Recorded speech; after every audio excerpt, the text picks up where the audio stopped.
Saudara-saudaraku, pada kesempatan ini saya mengajak kita untuk merenungkan tentang satu konflik di dalam diri saudara. Konflik ini berbicara tentang manusia rohani, tetapi masih bersikap manusia duniawi. Saudara dan saya sudah percaya kepada Yesus Kristus sebagai Tuhan dan Juru Selamat. Tapi kadang-kadang memiliki kecenderungan untuk melakukan hal-hal yang kadang-kadang Bapak Ibu tidak sadari bahwa tindakan-tindakan tersebut adalah tindakan-tindakan seperti orang-orang duniawi.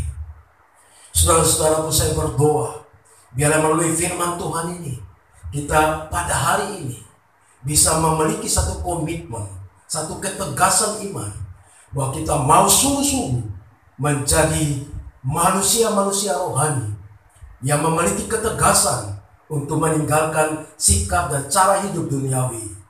Karena kita tahu, saudara-saudaraku, bahwa iblis selalu menggoda saudara untuk mengikuti gaya hidup duniawi, keinginan-keinginan daging. Karena itu, saudara-saudaraku, firman Tuhan yang bisa menolong saudara.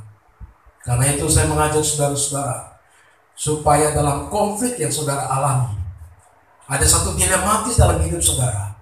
Saudara punya kecenderungan untuk menyenangkan Tuhan, mau melayani Tuhan.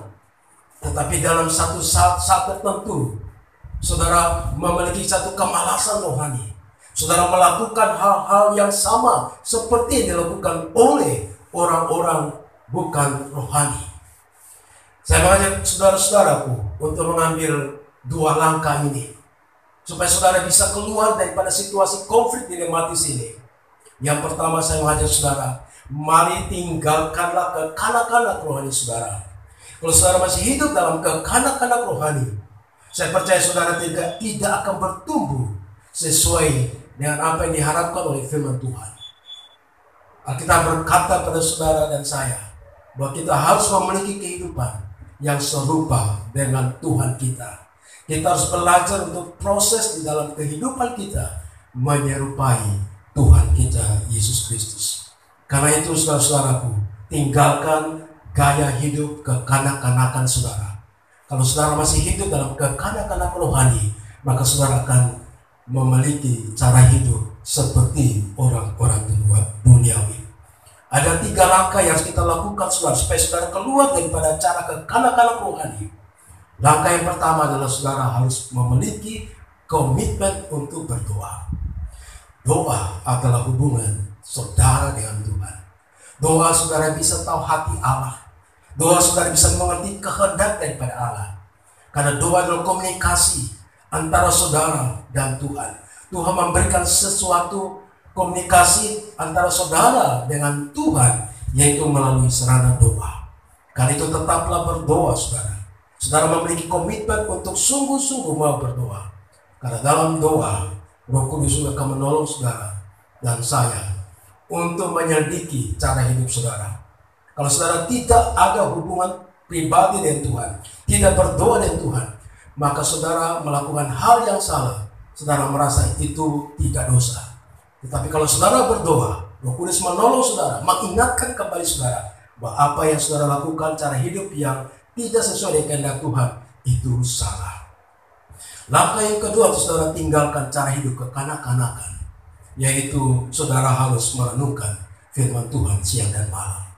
Firman Tuhan dalam Yesua berkata, renungkanlah firman Tuhan itu siang dan malam. Taurat Tuhan itu siang dan malam, maka engkau akan berhasil, engkau akan beruntung. Firman Tuhan adalah pernyataan Allah, kata-kata Allah. Luther berkata firman Tuhan itu adalah napas Allah. Dan saudara bisa mengerti siapakah Allah, mengerti kehendak Allah, yaitu melalui wahyu yang telah Tuhan berikan dalam firman Tuhan.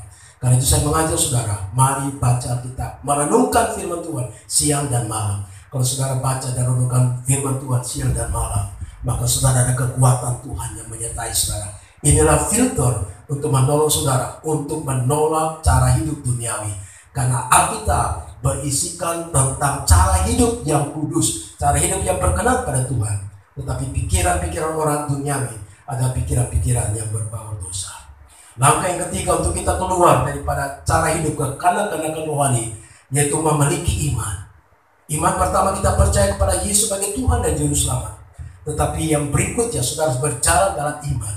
Saudara, Alkitab berkata orang benar itu hidup karena iman. Tanpa iman kita tidak berkenan kepada Allah. Karena itu saudara bisa hidup menerima semua kenyataan-kenyataan tentang harapan saudara untuk masa depan. Saudara hanya minta dengan iman. Percayalah bahwa Tuhan akan menolong saudara. Percayalah janji Tuhan adalah janji yang sungguh-sungguh. Tuhan akan Tuhan akan menggenapi semua janji-janji dan saudara bisa mendapatkan dengan iman. Kalau saudara ada tantangan dalam perjalanan iman saudara, yakinlah saudara harus percaya kepada apa yang dikatakan firman Allah. Lakukanlah berdasarkan firman Allah, itu adalah langkah iman. Maka saudara juga bisa keluar dari cara hidup kekanak-kanakan. 3 langkah untuk kita keluar daripada kekanak-kanakan rohani, yaitu kita perlu berdoa. Kita perlu merenungkan firman Tuhan dan kita harus memiliki iman yang kuat. Apapun penderitaan datang pada kita memiliki iman. Saudara-saudaraku yang terakhir, supaya kita bisa meninggalkan cara hidup yang lama, supaya kita bisa keluar dari dilematis manusia rohani tetapi masih kecenderungan hidup di dalam kehidupan duniawi, yaitu saudara harus minta supaya Tuhan memimpin saudara. Tuhan Yesus naik ke surga dan dia berkata, aku akan mengutus Roh Kudus supaya Roh Kudus bisa tinggal diam di dalam diri saudara.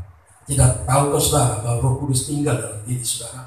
Itulah pemberian Tuhan yang luar biasa. Dia beri kepada saudara berupa kuasa ilahi itu Roh Kudus, supaya Roh Kudus bisa memimpin saudara. Roh Kudus bisa memenuhi saudara. Mengapa pentingnya Roh Kudus memimpin dan memenuhi saudara? Karena saudara masih hidup dalam dunia. Kecenderungan yang begitu kuat. Dengan kekuatan saudara sebagai orang yang percaya pada Tuhan Yesus, saudara pasti tidak akan kuat menghadapi tantangan-tantangan yang datang. Kecenderungan untuk terus berbuat dosa. Karena itu saudara perlu undang Roh Kudus. Roh Kudus memenuhi hidup saudara. Roh Kudus bisa memimpin saudara, supaya keinginan-keinginan daging saudara disalibkan, dan Roh Kudus memberi kemampuan untuk saudara memiliki kerinduan-kerinduan berdasarkan keinginan daripada Roh. Karena itu saudara-saudara, saya mengajak saudaraku, mari kita menjadi orang Kristen yang sejati. Bukan orang Kristen yang suam-suam kuku. Bukan orang Kristen yang bermain-main dengan kebenaran, hari ini taat pada kebenaran dan besok berbuat dosa. Saya mengajak saudara, pertama, tinggalkanlah gaya hidup kekanak-kanakan saudara. Dan yang kedua, mari datang kepada Tuhan dan minta supaya Tuhan memimpin saudara dari Roh Kudus. Dia memenuhi saudara dari Roh Kudus. Dan hari ini saya percaya Roh Kudus ada di tempat ini. Saya tahu Roh Kudus sedang bekerja di tempat di mana saudara duduk sekarang ini. Saya percaya Roh Kudus masuk dalam rumah tangga saudara. Kalau hari ini saudara mau sungguh-sungguh memuliakan nama Tuhan, saudara mau supaya saudara hidup jadi terang dan garam dunia, menjadi orang yang berkenan pada Tuhan, saudara ambil keputusan hari ini. Komitmen sungguh-sungguh, tinggalkan kekanak-kanak rohani. Jangan cengeng dalam iman saudara. Karena itu saudara, minta Roh Kudus. Roh Kudus pimpin hidup saudara. Dan saya percaya hari ini Roh Kudus menjawab saudara. Dan Roh Kudus akan menguatkan saudara. Dan hari besok, hari seterusnya, hidup saudara berubah. Saudara akan melakukan hal-hal yang lebih ajaib untuk Tuhan disenangkan. Dan cahaya kemuliaan Tuhan ada dalam kehidupan kita. Saya mengajak saudara-saudara untuk merenungkan kembali firman Tuhan ini. Kita akan memuji Tuhan.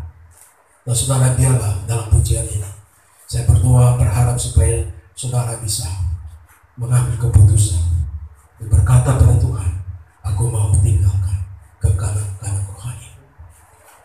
Kita mau iring Yesus, mengikut Yesus apapun situasi.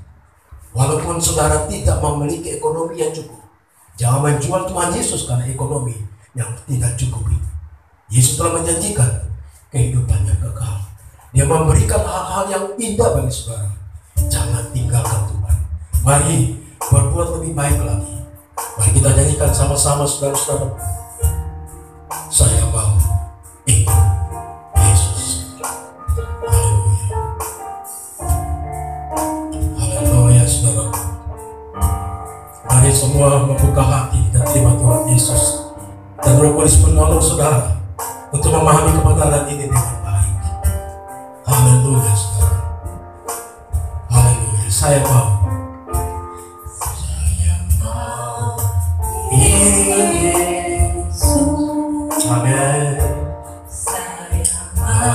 Haleluya Yesus. Haleluya. Haleluya. Katakan saya mau ini Tuhan Yesus. Amin Tuhan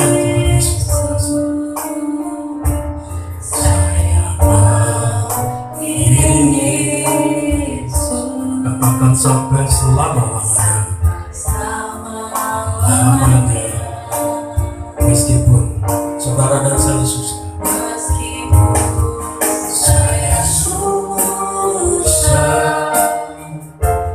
menderita dalam dunia, saya mau ingin Yesus. Saya minta Bapak Ibu yang ada di rumah tetap berada dalam hadirat Tuhan, tetap berdoa. Saya percaya Roh Kudus sedang bekerja dalam hidup saudara. Saya tahu Tuhan mau mengubah hidup saudara saat ini. Saudara butuh Roh Kudus. Roh Kudus akan memperbaiki atas setiap kehidupan saudara. Hari ini adalah hari yang terbaik bagi saudara. Tinggalkan kekadang-kadang rohani saudara. Saudara akan dipakai Tuhan secara luar biasa lagi. Dan Roh Kudus akan pimpin saudara. Dan pimpinan Roh Kudus akan menuju kepada satu hidup yang penuh dengan kelimpahan jasmani dan rohani. Haleluya saudara. Haleluya. Yesus. Katakan sampai selama-lamanya. Saya mau berdoa untuk saudara. Saudara, tantangan di dada saudara sebagai tanda penyerahan bahwa kita bersatu dalam roh saat ini, karena Roh Kudus sedang menolong saudara, menjamah saudara. Bapa di surga, terima kasih. Kami tahu bahwa Tuhan mengasihi kami. Tuhan tidak ingin melemparkan kami pergi ke neraka oleh karena kenajisan dosa-dosa kami. Oh Tuhan, hari ini kami sungguh sadar bahwa kami adalah anak-anak Tuhan yang telah dibayar oleh darah Tuhan yang sangat mahal harganya, yang tidak bisa kami bayar dengan uang yang banyak yang kami miliki. Tetapi itu karena anugerah daripada Tuhan. Kami tahu hidup kami telah ditebus oleh darah-Mu. Karena itu biarlah hidup kami serahkan penuh kepada tangan Tuhan. Iblis mau hancurkan hidup kami dengan Tuhan. Iblis banyak menggoda kami tidak kuat untuk menghadapi perjuangan hidup kami sebagai anak-anak Tuhan, khususnya di tengah-tengah situasi pandemi yang begitu sulit ini. Kadang-kala ekonomi membuat kami jauh dari Tuhan. Kadang-kala kami tidak mendapatkan apa yang kami inginkan melalui doa-doa kami, sehingga kami mulai malas, suam-suam tubuh, tidak lagi haus dan mencari Tuhan.